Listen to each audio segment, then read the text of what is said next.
ओम नमः शिवाय। आप सभी का बहुत बहुत स्वागत है शिव रहस्य द सीक्रेट ऑफ शिवा में। हम बात कर रहे हैं शिव से जुड़ी हुई वो सब रहस्यमयी बातों की जो कि हमारे जहन में है और एक एक करके क्लियरिटी लेकर आए हैं आप सबके लिए। हमारे साथ है बीके राजीव भाई जो कि बहुत बड़े स्कॉलर हैं, रिसर्चर हैं और इन्होंने भारतीय संस्कृति, भारतीय शास्त्रों पर बहुत ही गहन अध्ययन किया है। आपका बहुत बहुत स्वागत है। ओम शांति। ओम शांति। राजीव भाई, एक एक करके जब हम शिव की बात कर रहे हैं, शिवरात्रि की बात कर रहे हैं, तो बहुत क्लियरिटी आती जा रही है, मुझे भी आ रही है और आई एम श्योर दर्शकों के जहन में भी आ रही होगी। तो इसको थोड़ा और आगे लेकर जाते हैं। पिछली कड़ी में आपने बताया कि शिव अलग है, शंकर अलग है।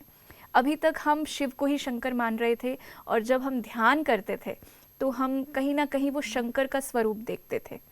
तो अब यहाँ पर मैं थोड़ी और क्लियरिटी आपसे समझना चाहूँगी, क्योंकि शिव जी को तो हमने समझ लिया कि वो निराकार स्वरूप है, सर्वोच्चम है और वही भगवान है। लेकिन अब जब शंकर की बात करते हैं, महादेव तो जो है सबके दिलों में छाए हुए हैं। बिल्कुल। और जब हम भक्ति करते हैं तो उनका एक स्वरूप, उनका एक आकार आता है और हर एक चीज़ जो उनसे जुड़ी हुई है वो भी हमें समझ में आती है। जैसे भस्म लगाते हैं, गंगा जटाधारी हैं। और हमें तो पहले जब हम छोटे थे तो हमें प्रश्न भी आता था मन में जी। जब हम छोटे थे तो हमारे मन में एक प्रश्न आता था कि महादेव जी की जटा से गंगा बहती है, सो क्या 24/7 बहती रहती है? राइट। और रात को सोते हैं तो फ्लो ऑफ वाटर ऐसे ही चलता रहता है। और बच्चे तो कई बार ऐसे ही पूछते थे कि भाई महादेव जी जो हैं, जब जैसे हमारे फॉर एग्जांपल जैसे आप जानते हैं कि हमारा साइंस का थोड़ा बैकग्राउंड है जी। तो उसके हिसाब से फिर मन में प्रश्न आता था कि हमें मालूम है कि चंद्रमा अर्ध चंद्रमा कब दिखता है जी। जब एक्लिप्स होता है, जब कहीं ना कहीं जो है कोई ना कोई और पृथ्वी बीच में आती है सूर्य की। तो आखिर इतना बड़ा चंद्रमा जहाँ पे वैज्ञानिक जाकर आए हैं और शंकर जी के भाल पर विराजमान है, हाउ इट इज। हाँ। और सांपों से हम इतना डरते हैं लेकिन शंकर जी उसे अपने गले में लटका के घूमते हैं एकदम भय मुक्त होके। इसके पीछे का भी क्या रहस्य है? ये मैं जानना। ऐसे तो शिव जी की कहानियों में भी आता है, शिव पुराण में भी जिक्र आता है कि जब शिव जी की बारात आती है तो क्या करते हैं कि जब जाते हैं पार्वती के वहाँ पे तो क्या करते हैं, द्वार पूजा के समय क्या करते हैं, सांप जो है ऐसे गिफ्ट दे देते हैं और सामने जो उनकी मदर जो फेंट हो जाती सासू माँ। करेक्ट। तो हमें समझना होगा कि रियलिटी क्या है जी। तो महादेव बहुतों के लिए एक प्रेरणा स्रोत भी हैं जी। लेकिन साथ में हमें समझना होगा कि जितनी भी जो सारी चीज़ों का आपने जिक्र किया, जटा में गंगा या सर्प, ये वास्तव में कहीं ना कहीं उनके अलंकार को सूचित करता है। एग्जाम्पल के तौर पे मान लीजिए हमें थोड़ी लोगों की मानसिकता को समझना होगा, क्योंकि क्या हुआ कि जैसे मैंने बताया कि हमारे भारतीय शास्त्र पहले वेद आए, उपनिषद आए, महाकाव्य आए और पुराणों की रचना हुई। तो वो ऐसा समय चल रहा था जब लोग काफ़ी मात्रा में अलंकारों का प्रयोग कर रहे थे। हाँ, अगर लिखना है कि जैसे फॉर एग्जाम्पल के तौर पे बारिश हो रही है तो कभी नहीं लिखा जाएगा कि बारिश हो रही है, ऐसे लिखा जाएगा कि इंद्र वर्षा कर रहे हैं। इंद्र वर्षा कर रहे हैं जी। तो हमारे जो देवी देवता हैं जो दिखाए जाते हैं, जितने भी देवी देवता हैं हमारे भारतीय संस्कृति में, तो ये सारे के सारे जो उनके साथ अस्त्र और शस्त्र दिखाए जाते हैं, सब हाथ भी दिखाए जाते हैं बहुत सारे। ये कहीं ना कहीं एक सिंबलिज्म है, मेटाफॉर है जो उनके गुणों को दर्शाता है। एग्जाम्पल के तौर पे मान लीजिए मुझे आपकी प्रतिमा बनानी है जी, और मुझे इसमें दिखाना है कि आप बड़े ही विद्वान और स्कॉलर हैं। हाउ वुड आई रिप्रेजेंट, मैं कैसे उस चीज़ को रिप्रेजेंट करूँगा आपकी मूर्ति में? क्या लग रहा है? विद्वान है अगर तो फिर वो शास्त्र वगैरह दिखाएंगे कि हाथों में शास्त्र है। तो अगर आपके मान लीजिए ऐनक दिखाया गया, चश्मा दिखाया गया, हाथों में किताब दिखाया गया, जी। उस मूर्ति से लोगों को क्या मैसेज आएगा कि ये बहुत बड़े विद्वान हैं, बिल्कुल पढ़ाकू हैं जिसे हम बोलते हैं। बिल्कुल। तो ये हमारे जो आर्टिस्ट जो थे, जो मूर्तियां बनाते थे, उनके लिए भी हमारे लिए एक बहुत बड़ा दुविधा था कि आखिर इतने सारे गुणों को कैसे दर्शाया जाए। ओके। इसी प्रकार जितने हमारे भारतीय संस्कृति में देवी देवताएं हैं उनके कुछ ना कुछ अलंकार दिखाए गए। अब महादेव की एग्जाम्पल में अगर हमें, मतलब आपके कहने का मतलब है जो उस देवता की स्पेशलिटी है, जो उसके गुण हैं, वो कहीं ना कहीं उनके पूरे आकार में दिखाए गए। यस, बिल्कुल, अलंकारों के द्वारा। पर यहाँ महादेव को ऐसा रूप दिखाया जाता है, यूजली बाकी जो देवता हैं वो बहुत ही सभ्य सुंदर और दिखाए जाते हैं, लेकिन महादेव का ऐसा रूप दिखाया जाता है एकदम जटाधारी, और उनको हाँ। देख के ही थोड़ा सा डर लगता है। डर की बात नहीं, आश्चर्य ये लगता है कि जब फॉरेनर्स आते हैं, विदेशी लोग आते हैं, तो उनको लगता है अरे ये भारत के देवी देवता इतने विचित्र क्यों दिख रहे हैं। जी। अब उनको नहीं मालूम कि ये सारे अलंकार उनके गुणों को दर्शाते हैं। और इतना ही नहीं, ये मिथ ऐसा हो जाता है कि हमारे जो टेलीविजन सीरियल्स होते हैं, हाँ। उसमें भी उसी प्रकार के अलंकारों को दिखा दिया जाता है। तो लोगों के मन में बिल्कुल पक्का हो चुका है कि भगवान अगर प्रकट होंगे तो उसी रूप में ही प्रकट होंगे। सपने में भी फिर हमें दिखते हैं कि दर्शन हो जाते हैं कि हमें शंकर जी दिखे, हनुमान जी दिखे। लेकिन सोचने वाली बात है कि ये जो सारे जो अलंकार है ना, उनकी इतनी अच्छी महत्ता है कि अगर उन अलंकारों को, उन गुणों को अगर हम अपने जीवन में धारण करें तो हमारा जीवन कृतार्थ हो सकता है। तो ये जो सांप गले में लटकाते हैं शंकर जी, इसके पीछे क्या गुण, ये क्या दर्शाता है? मैं भी आपको एक अलग अलग एग्जाम्पल से बताया जा सकता है जी। पहले तो जितने भी जो शिव जी के गुण हैं, शिव अलग हैं, शंकर अलग हैं जी।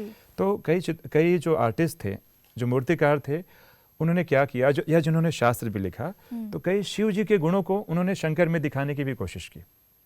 ऐसा भी हुआ, ये मैं स्पष्ट करना चाहूँगा। अभी फॉर एग्जाम्पल महादेव जी के गले में सर्प दिखाया जाता है जी। तो सर्प वास्तव में नेगेटिविटी या बुराई का प्रतीक है।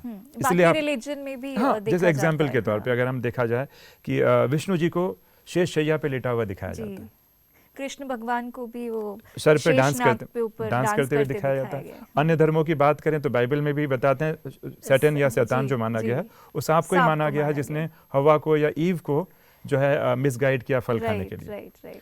तो ऑलमोस्ट ऑल रिलीजन में देखा जाए, भले ये नहीं कहता हूँ कि हमारे यहाँ नाग पंचमी भी होती है, ऐसी बात नहीं है, बट इस सर्प का एक ऐसा भी रूप है जिसे नेगेटिवली कहीं ना कहीं पोर्ट्रे किया गया है। तो इसमें जहर होता है। बिल्कुल बिल्कुल। अब सांप आप देखेंगे तो बताइए ना, आपका पहला रिएक्शन क्या होगा।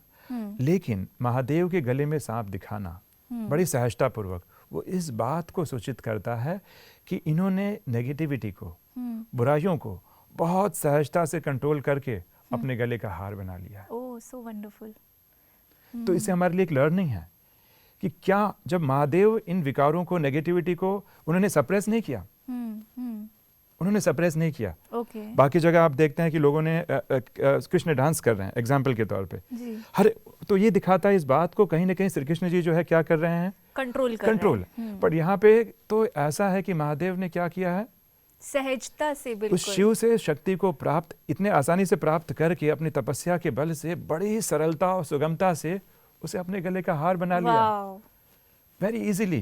तो क्यों ना हम भी उस प्रकार के शिव से आध्यात्मिक बल लें, शक्ति लें और महादेव से एक प्रेरणा लें।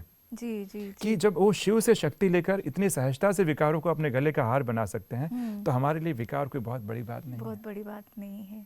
बहुत वंडरफुल। मतलब मैं खुद अचंभव हो गई हूँ कि इसके पीछे का ऐसा रहस्य होगा, ये मुझे भी नहीं पता था। हम तो सिर्फ उसको सर्प से जोड़ते थे। बिल्कुल नहीं। और मैं यहाँ तक ये कहूँगा कि सर्प ने ऐसे बहुत सारे एक छोटे छोटे अलंकार है जी। एग्जाम्पल के तौर पर जैसे बता रहे थे, हम गंगा की बात बता रहे थे जी।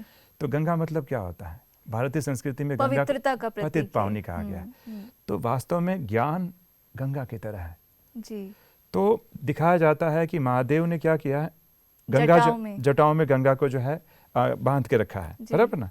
और गंगा का अवतरण कहाँ से दिखाते हैं, आसमान से गंगा उतरी थी, ऐसे बताते हैं कि मैथोलॉजी जब बताते हैं शिव जी के संबंधित जो एक कथा जो आती है, इस पौराणिक कथा में बताया जाता है कि गंगा जो है ऊपर से अवतरित हुई थी और उन्होंने, शिव जी ने गंगा को प्रभावित नहीं किया, मतलब महादेव यहाँ पे दिखाया गया है, उन्होंने क्या किया कि उसको अपने जटा में वश किया। तो गंगा उस पवित्र ज्ञान का सूचक है जो ऊपर से आ रहा है। और इसको कहाँ धारण किया गया है, जटाओं में, मस्तिष्क पे।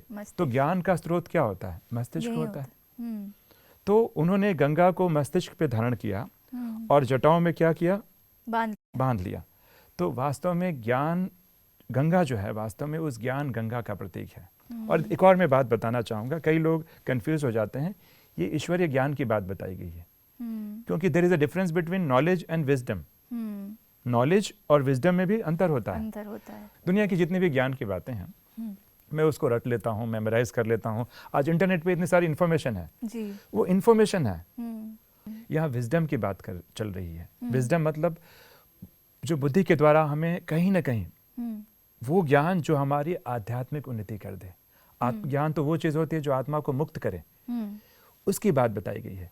तो जो गंगा का प्रकट होना आसमान से, वो इस बात का सूचक है कि परमात्मा शिव जो है इस ज्ञान को परम धाम से कहीं ना कहीं इस धरती पर लेकर आते हैं। ओके। और उस ज्ञान को धारण करने से हम क्या बन जाएंगे? पावन। और कहाँ पे धारण किया गया है? हेड शीश पे। में। इतना उच्च कोटि का वो ज्ञान है। और जटाओं का भी कुछ इसके पीछे ये है? बिल्कुल। देखिए, महादेव जी को जटा दिखाना, तो जटा उनके तपस्वी स्वरूप का सूचक है। और उन्होंने जटाओं को, आपने देखा होगा जटाओं को ना उन्होंने बांधा हुआ है। हाँ। तो बांधी हुई जटा अनुशासन या डिसिप्लिन का प्रतीक है। ओके। तो इस इतने उच्च ज्ञान को अपने जीवन में धारण करने के लिए हमारे पास बहुत अच्छा डिसिप्लिन भी चाहिए। और इतना ही नहीं, उन्होंने उस ज्ञान को इतने अच्छे से समाया है कि आपने देखा होगा कि केवल गंगा को बांधा नहीं गया है, इट इज फ्लोइंग।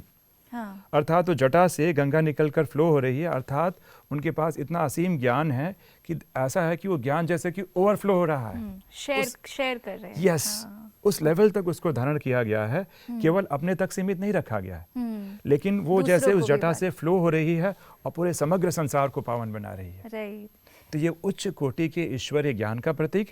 और जटाओं में उन्होंने बड़ा ही अनुशासित, जटा उस अनुशासन का, डिसिप्लिन का प्रतीक है, क्योंकि बिना डिसिप्लिन के आप इतने उच्च कोटि के ज्ञान को धारण नहीं कर सकते। कहते भी हैं कि शेरनी का दूध जो है ना सोने के बर्तन में आता है। राइट। एक चंद्र भी जो है वो भी उनकी जटाओं में दिखाया बिल्कुल जाता बिल्कुल है। अभी ये तो जटा की बात हो गई है ना। उसी प्रकार चंद्रमा के बारे में भी जैसे मैंने बताया था कि बहुत बड़ा एक प्रश्न है कि आखिर ये चंद्रमा, अर्ध चंद्रमा क्या है? हाँ, हमारे इतने सारे लोग वैज्ञानिक जो हैं वो चंद्रमा पर जा रहे हैं खोज करने। Correct. और महादेव जी जटाओं में लेके बैठे। बिल्कुल। तो ये जटानी भाल पे दिखाया जाता है जी। ये इस बात का सूचक है कि समझना पड़ेगा कि अलंकार है जो उनके गुणों को दर्शाता है। ओके। तो चंद्रमा किसका प्रतीक है? चंद्रमा शीतलता का प्रतीक है। हाँ। और ये चंद्रमा भी क्या है? अर्ध चंद्रमा है, जो खूबसूरती का भी प्रतीक है। जी। तो ये शीतलता की जब हमारी बात आती है तो क्या हमारे लिए एक लर्निंग आती है कि आज के युग में इतनी एंजाइटी, इतना फ्रस्ट्रेशन, क्रोध आउट ऑफ कंट्रोल, लेकिन महादेव इतना ज्ञान, उच्च कोटि का ज्ञान होने के बावजूद भी, शिव से उच्च कोटि का ज्ञान प्राप्त करने के बाद भी उनके अंदर अभिमान नहीं आया है। वो चंद्रमा की तरह शीतल है। राइट। तो इस प्रकार चंद्रमा जो है उनकी शीतलता को भी दर्शाता है। चंद्रमा जो है उनकी खूबसूरती को भी दिखाता है, इनर ब्यूटी को भी दिखाता है, अर्ध चंद्रमा। और इसलिए कहा गया है सत्यम शिवम सुंदरम। तो सुंदरता का भी प्रतीक है। तो जैसे अभी खूबसूरती की बात आती है और महादेव हमेशा तपस्या करते हैं, तो जब इस प्रकार के उच्च ज्ञान को आप धारण करते हैं और हम तपस्या के स्वरूप में स्थित होते हैं, तो हमारी इनर ब्यूटी, हमारी आंतरिक सुंदरता, खूबसूरती जागृत होती है। लेकिन आज हम क्या समझते हैं? व्यक्ति, वस्तु, वैभव, फैशन, उस बाहरी सुंदरता को भी हमने बहुत ज़्यादा महत्व दे दिया। लेकिन वो चंद्रमा, अर्ध चंद्रमा, वो उनकी आंतरिक मानसिक अवस्था, उस खूबसूरती का भी, उस खूबसूरती का भी ब्यूटी का प्रतीक है, इनर ब्यूटी का भी प्रतीक है। और इतना ही नहीं, शायद आपको आश्चर्य होगा कि प्राचीन समय में हमारे भारतीय ज्योतिष काफी विकसित था। हमारा भारतीय मैथमेटिक्स और ज्योतिष काफी विकसित था। तो उस जमाने में काल गणना के लिए भी ना चंद्रमा का उपयोग होता है। इसलिए पूर्णिमा, अमावस की जो बात होती है, तो इस प्रकार चंद्रमा जो है एक तरह से देखा जाए तो काल गणना के भी काम में आ रहा है। तो कहीं ना कहीं वो इस बात को इंगित करता है कि ये महाकाल, शिव महाकाल, कालों के भी काल हैं, तो ये उस काल का भी परिचायक एक तरह से हो जाता है। तो it reflects inner beauty, it reflects time या काल को भी रिप्रेजेंट करता है, और यह शीतलता को भी करता है। तो अगर महादेव से केवल मात्र अगर उनके एक अलंकार को भी अपने जीवन में हम धारण कर लें, हमारा जीवन बदल जाएगा। So wonderful. हम अभी तक जिसको ये देख रहे थे, बाहरी रूप से देख रहे थे ना, हम शंकर जी को तो बाहरी रूप से देख रहे थे और हम उनके जैसा बनने की कोशिश कर रहे थे। कहते हैं ना, आप जिस देव की पूजा करोगे उनके गुण आपके अंदर आने लगते हैं। बिल्कुल। तो हमने उनके गुणों को समझा ही नहीं।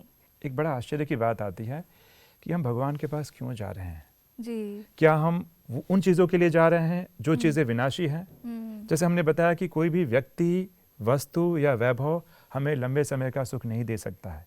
तो क्या हम शिवरात्रि के दिन शिव जी के पास उन लौकिक चीज़ों की इच्छा पूर्ति के लिए जाते हैं? राइट। सोचने का विषय है। और जहाँ प्यार होता है ना, वहाँ पे मांगना नहीं होता है। और एक तरफ भगवान के सामने जाकर मांगना, अर्थात हम भगवान को रियलाइज कराना चाहते हैं, जो सर्वज्ञ है, जो सब कुछ जानता है। तो ये भी एक तरह से एक प्रकार का ना इतनी शोभा नहीं देती है। जी। तो हम क्यों ना भगवान से ये सब चीजें ना मांगकर, स्थूल चीजें ना मांगकर, हाँ। नश्वर चीजें ना मांगकर, उनके प्रति श्रद्धा, प्रेम और जो उनके गुण हैं, भगवान जैसे ज्ञान के सागर हैं, पवित्रता के सागर हैं, तो ज्ञान, पवित्रता और शांति, वो सागर की उस स्रोत से उसको ग्रहण करने की कोशिश करें। बिल्कुल, ये तो हमने सोचा ही नहीं, कभी नहीं। और ये जब सोचने वाली बात है कि जब हमारा माइंड इतना स्ट्रांग है, जब उनसे हम शांति, शक्ति और पवित्रता के गुण अगर को हम प्राप्त कर लेंगे, तो लौकिक सिद्धियां, सक्सेस, पैसा, दुख ऑटोमेटिकली वो सारी चीजें सिद्धियां सिद्ध हो ही जाएंगी। छोटी छोटी चीजें अभी आपने बताई जो अलंकारों में छुपी हुई हैं, तो उसका एक डीप मीनिंग मेरे अंदर उतरता जा रहा है और मुझे क्लियरिटी आ रही है कि नहीं, ये किस चीज़ का प्रतीक है और मुझे अपने जीवन में इसको कैसे धारण करना है। बहुत ही वंडरफुल और मुझे मज़ा आ रहा है। मैं थोड़ा सा और आगे बढ़ती हूँ और महादेव की जब हम बात करते हैं तो कहते हैं, आपने शीतलता की बात करी, लेकिन कहते हैं जब महादेव को गुस्सा आता है तो तीसरी आँख उनकी खुलती है जो कि विनाशकारी होती है। इसके पीछे का क्या रहस्य? देखिए क्या है कि हमारे बहुत सारे पुराण लिखे गए। अब सोचने वाली बात है, जो आत्मा तपस्या कर रही है, आज हम मेडिटेशन में बैठते हैं और मैंने मन को विजय प्राप्त कर लिया है, तो अगर मैंने मन पर विजय प्राप्त कर लिया है तो आपको लगता है कि मुझे गुस्सा आएगा? नहीं आएगा, सोचने नहीं वाली आना बात चाहिए है। वैसे तो। आज एक नॉर्मल इंसान भी अगर बहुत गहन शांति का अनुभव करे तो उसे गुस्सा कैसे आ सकता है? कम होना और महादेव यहाँ पे 24 घंटा तपस्या में रत हैं और फिर भी उनको क्रोध आ गया। ये चीज मुझे बहुत बार वंडर करती थी। तो ये कहीं ना कहीं आगे जाके जब पुराणों की रचना हुई तो लोगों ने इसमें बाद में ये कहीं ना कहीं थोड़ा इंटरपोलेशन हुआ। वरना सोचिए, जिस व्यक्ति के पास इतने उच्च कोटि का ज्ञान हो वो कैसे क्रोधित हो सकता है। लेकिन अभी जो आँख की बात बताते हैं कि जब वो तीसरा आँख खोलते हैं तो आखिर क्यों ये क्रोध दिखाया गया? रियलिटी ये नहीं है। रियलिटी इस बात का कहीं ना कहीं इस बात का सूचक है कि आँख मतलब कौन सी आँख? तीसरी आँख, अंतरचक्षु। तो जब व्यक्ति को अंतरचक्षु क्या है? अंतरचक्षु का मतलब ये होता है कि जब व्यक्ति को अपनी वास्तविकता का ज्ञान हो जाए कि मैं शरीर नहीं हूँ, मैं कौन हूँ, मैं एक आत्मा हूँ, एक ऊर्जा हूँ। तो जब व्यक्ति को आध्यात्मिक ज्ञान हो जाता है कि मैं शरीर से परे मेरा सत्य परिचय क्या है, तो उसकी जैसे अंतरचक्षु या उसकी आध्यात्मिक आँख खुल जाती है। और जब ऐसे आध्यात्मिक आँख खुल जाती है तो बाहरी परिवर्तन, संसार का परिवर्तन, इस पुरानी दुनिया का परिवर्तन निश्चित हो जाता है। मतलब शंकर जी की सच में तीसरी आंख नहीं थी, ये उनके ज्ञान अंदर की आंख की बात बताई गई है। पर बाद में पुराणों में उस अलंकारिक भाषा को इस तरह से बताया गया है कि परमात्मा शिव जब अवतरित होते हैं, जब हमें वो ईश्वरीय ज्ञान देते हैं, और जब उस ज्ञान देने से क्या होता है, कहीं ना कहीं हमारे में आध्यात्मिकता बढ़ती है और इस सृष्टि का परिवर्तन होता है और कलयुग के बाद सत्युग आता है। एग्जाम्पल के तौर पे मैं बताऊंगा कि देखिए क्या है कि भारतीय संस्कृति में बताया गया कि हम शरीर नहीं, हम आत्मा है। अब इस आत्मिक ज्ञान से क्या लाभ होता है? इस आत्मिक ज्ञान से लाभ ये होता है कि आत्मा ना स्त्री होती है ना पुरुष होती। तो हमारा किसी के प्रति दैहिक भाव नहीं जागृत होता है। हम कोई भी व्यक्ति जब देह को देखता है, शरीर को देखता है, तो उसके मन के अंदर काम विकार की जागृति होती है कि मैं पुरुष हूँ, वो स्त्री है। लेकिन जब व्यक्ति को आध्यात्मिक चक्षु मिल जाते हैं कि मैं ये पुरुष और स्त्री का भान नहीं हूँ, मैं तो एक आत्मा हूँ, तो उसके मन के अंदर छिपे हुए काम विकार भी नष्ट हो जाता है। जी। और इसी को शास्त्र में दिखाया गया है कि जब शंकर जी का तीसरा नेत्र खुला तो उन्होंने कामदेव को भस्म कर दिया। इसीलिए शिव का नाम कामारी भी कहा गया, अर्थात तो काम को नष्ट करना। कहीं हमारे अंदर के जो विचार हैं ये उसी को दर्शाया गया बिल्कुल बिल्कुल। कामदेव कहीं बाहर नहीं, हमारे अंदर थे। काम को तो विकार, क्योंकि देखिए अगर हम किसी चीज को कहते हैं कि बाहर हैं, आई एम नॉट रिस्पॉन्सिबल, तो हम कभी चेंज भी नहीं होंगे। बिल्कुल। तो ये कामदेव को शास्त्रों में बताया गया है कि शिव जी जब तपस्या कर रहे थे तो उन्होंने क्या किया कि कहीं ना कहीं कामदेव का आक्रमण होता है, मतलब कहीं ना कहीं उन्हें लुभाने की कोशिश करते हैं, तीर मारते हैं। हाँ, और यहाँ पे शिव जी बताते हैं, शिव जी के शंकर जी को एक साथ मैंने बताया कि तादात्म्य कर दिया गया है। तो जैसे ही उनकी ज्ञान चक्षु खोलते हैं कि मैं कौन हूँ, मैं तो आत्मा हूँ, तो वो रियलाइजेशन क्या करता है, वो फीलिंग क्या करती है, उस काम को नष्ट कर देती है। तो कहीं ना कहीं उस काम विकार को नष्ट करने का तरीका क्या निकला? ज्ञान चक्षु खुलना, तीसरा नेत्र खुलना। तो इस तीसरे नेत्र से दो बातें आएंगी। एक, अगर हमारा तीसरा नेत्र खुला हो, अर्थात हम इस भाव में रहे कि मैं शरीर नहीं, मैं कौन हूँ, मैं आत्मा हूँ, तो अगर पल पल हम उस आत्मिक स्मृति में रहेंगे तो हमारे अंदर का जो छिपा हुआ काम विकार वो तो नष्ट होगा ही होगा। लेकिन अगर उसको हम और आगे उस साधना को ले जाएंगे तो एक युग और समय को भी बदल सकते हैं और महाप्रलय के बाद सत्युग की शुरुआत भी हो सकती है। So wonderful. तो इसलिए दिखाया गया है कि उस ज्ञान के चक्षु से, उस आध्यात्मिक नेत्र खुलने से कामदेव तो नष्ट हुए ही, लेकिन सृष्टि का प्रलय काल भी आ गया। प्रलय काल के पीछे, अंधेरे के पीछे सुबह, रात्रि के पीछे भोर छिपी हुई है, सतयुग छिपा है। तो ये भी कल्याणकारी ही है, मंगलमय है।